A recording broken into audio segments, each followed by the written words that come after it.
Nature égale futur. Des singes et des plantes.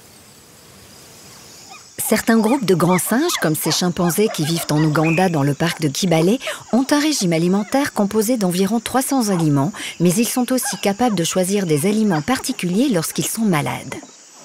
Cette automédication des grands singes ne pourrait-elle pas être la source de nouveaux médicaments ?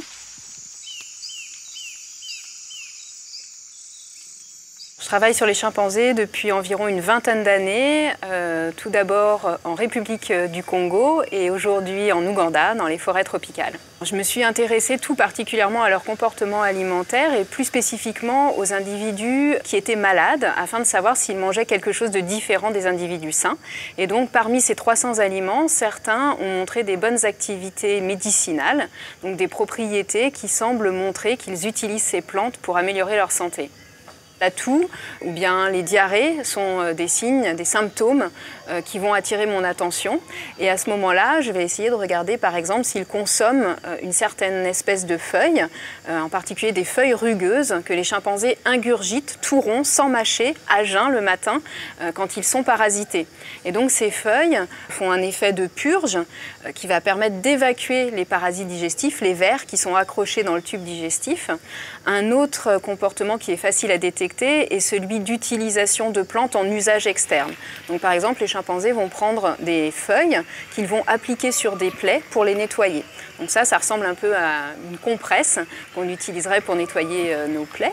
Et ensuite, il y a un troisième type de comportement qui peut être particulièrement intéressant, c'est celui qui est basé sur les propriétés chimiques et un goût particulier des plantes. Donc dans ces cas-là, les chimpanzés vont manger des plantes qui sont soit par exemple très amères, soit astringentes, comme par exemple l'écorce de Marchamia ou bien l'écorce d'eucalyptus que les chimpanzés utilisent particulièrement quand ils ont mal à la gorge, qu'ils toussent. Grâce à l'automédication des chimpanzés en Ouganda, l'équipe de Sabrina Krief réalise des analyses chimiques des plantes découvertes.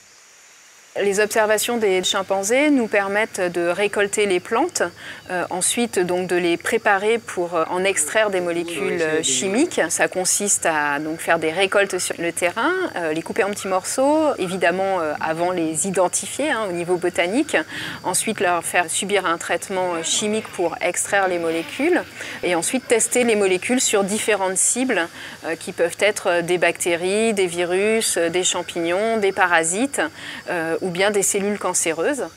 Aujourd'hui, on a réalisé environ 1 millier d'extraits de plantes à partir des observations faites sur les chimpanzés. Celles qui nous intéressent tout particulièrement sont les plantes à activité antipaludique parce que c'est une maladie qui touche un très grand nombre de personnes sur Terre. Un enfant meurt toutes les 30 secondes du paludisme, il y a des résistances qui se développent. En suivant les chimpanzés en Ouganda, j'ai découvert 2 nouveaux parasites qu'on n'avait jamais décrits auparavant. Et donc, une des plantes est le Trichilia rubescens, qui a des activités intéressantes, une molécule tout à fait nouvelle. Donc ça fait partie des plantes prometteuses. Le rythme de déforestation actuel, la fragmentation de l'habitat, les cultures qui de plus en plus prennent le pas sur la forêt semblent montrer qu'on n'a pas totalement conscience de cette grande richesse qu'offrent les forêts tropicales, du fait qu'on est en train de détruire probablement des ressources inestimables et inestimées qui peuvent nous aider pour traiter certaines maladies qui sont encore soit maltraités, soit pas traités, ou bien pour lesquels des résistances se développent.